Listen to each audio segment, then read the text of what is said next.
Hello guys! Good morning! Ito na naman kami ni Coach Vivian. Naghatid ng aming mga eskwela.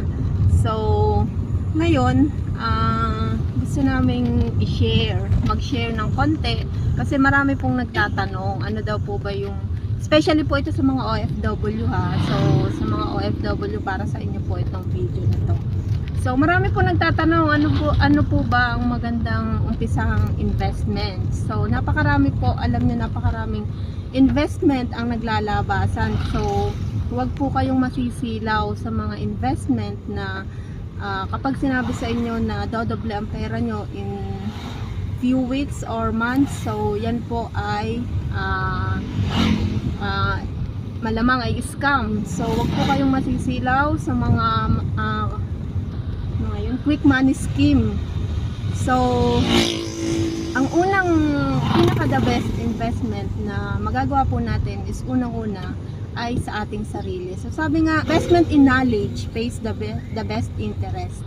So, minsan kasi tamad po tayong mag-aral, di ba? Kasi ang isip po natin kapag nakagraduate na tayo is tapos na. Alam nyo ang buhay, continuous learning po yan. So sabi nga, if you stop learning, you start dying. O diba? So dapat matuto po tayo mag-aral. So ang IMG, andito po kami ni Coach Vivian para mag-guide. Mag-guide po sa atin kung ano po yung step by step. At ano po yung legal, hindi po scam, na pwede nyo pong paglagyan ng inyong pera. So,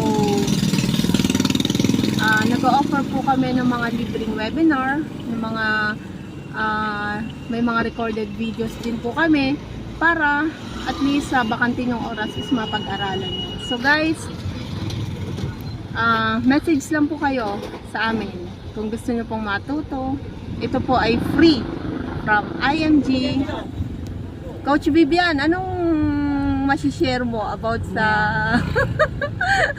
busy po ang ating okay, so guys, kita-kits po ulit tayo. Bye!